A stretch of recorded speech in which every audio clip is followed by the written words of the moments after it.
जय जगन्नाथ सांग माने राति पाहिले रज समस्त घरे घरे पिठापणारे मुहकुथिब समस्ते किछि नुआ करिया पई चाहुथिबे। रज जेहेतु तो समस्त घरे घरे पोड़ पिठा तो निहाती बनुथिबो।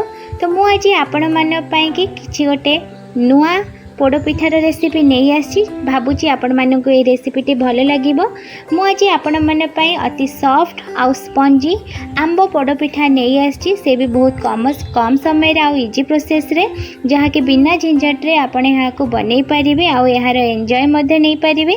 तो चलतु यही रेसिपी को आरंभ करवा। ता पूर्व मु जयश्री प्रधान आपण मानक मो कुकिंग चैनल को स्वागत करुच्ची। वीडियोटी भल लगिले लाइक शेयर सब्सक्राइब करिया को जमा भी भूलिबेनी। तो चलतु डेरी न करी आरंभ करनवा आज यही रेसिपीटी।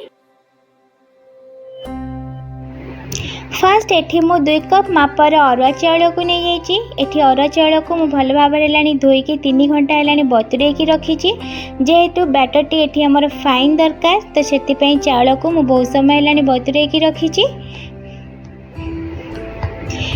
एबे एठी मु गोटे ग्राइंडिंग जार नहीं जाइए मु अरुआ चाउल को रखी नौची। एठी आपण जमा भी पानी ऐड करिवेनी तो सेथिपई चाउलटी को मु एमती छाणीकी रखी नौची।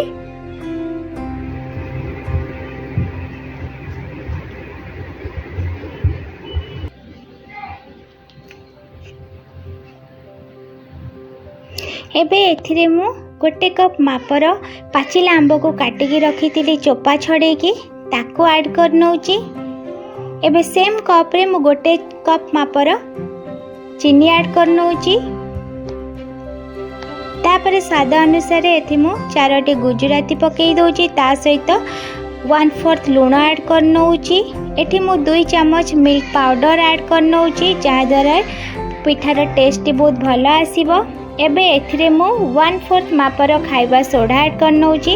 पानी बदल रे आपण एठी गोटे कप क्षीर नहीं जीवे। क्षीर पकेबा द्वारा पिठाटी बहुत नरम हबो आउ सोडा पकेबा द्वारा पिठाटी बहुत स्पंजी रहिबो।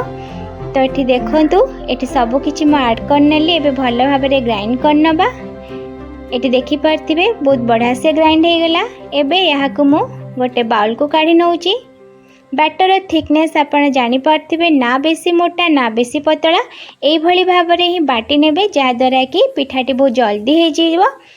एबे एथिरे मु भजा काजू किशमिश आउ नड़िया खंड को पकई दउची। जेहेतु पोड़ पिठा नड़िया रे तो इम्पोर्टेंस रहिबो ही रहिबो तो सेथि पई एठी मु भल भाबरे नड़िया कोड़ा ऐड कर नउची।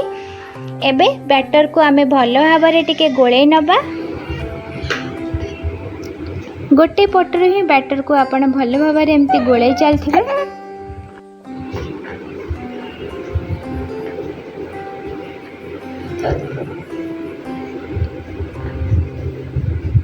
तापरे एथिरे मु 2 चम्मच गुआ घी ऐड कर नउची।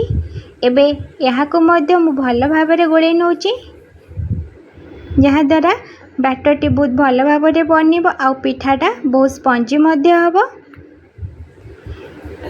एबे मु गोटे केक पैन नहीं जाऊँगी। एबे सेथिरे मु किछि घी को एमती भल भाव मार दूची जहाँ द्वारा कि पिठाटी कौन से साइड रू लागबनी मध्य आ पिठाटी भल भाव पोड़ी हबो। एबे बैटर को मु केक पैन रे रखी नउची आ ताको किछि समय सेट हबा पई के छाड़ नउची।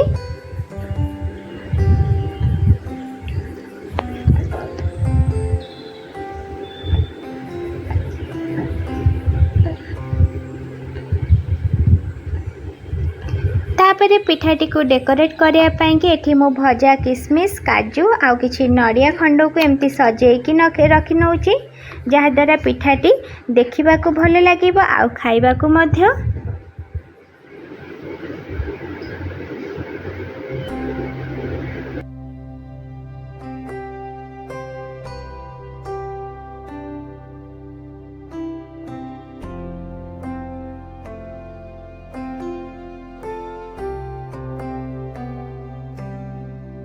एठी हमारा पिठाटी पोड़ी होगापाई कि रेडी हो जाइए। एबे गैस रे मु गोटे प्रेशर कुकर रखी नउची आ ताको 5 मिनिट पूरा हीट होगापाई छाड़ी दउची। तापरे बैटर को मु एबे एथिरे रखी नउची।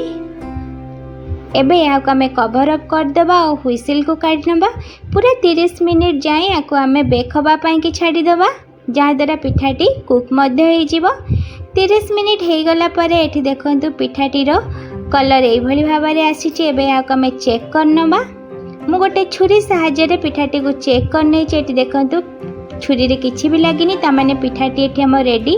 एबे यहाँ को आम ठंडा हाँपाई कि छाड़ी ना पिठाटी ठंडा हो गला परे ताको मु गोटे प्लेट को काढ़ी नौची।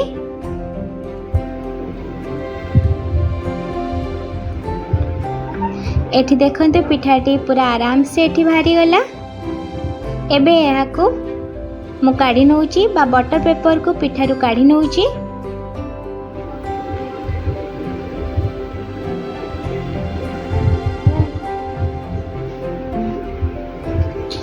बटर पेपर काढ़ी सारा पर देखंतु पिठार कलर केते सुंदर आछि।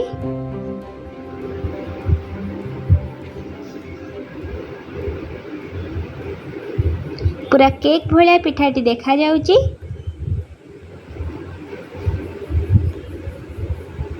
एबे चलंतु यहाँ को आमे गोटे पीस काटिके मु एठी आपण मानकु देखै दउची पिठाटी केते नरम हिची।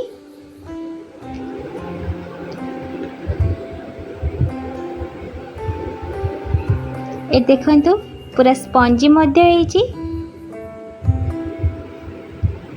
तो यही भली भाव में मुझे आंब पोड़ पिठा बनई। आपण मानू केमती लगिला कमेंट बॉक्स रे कमेंट करके निहाती जनइबे आ घरे निश्चय ट्राई करिवे। तो रहुची पुणी देखा हब नेक्स्ट वीडियो रे से भी नुआ वीडियो सहित। हैप्पी रज ऑल ऑफ यू। रहुची बाय बाय।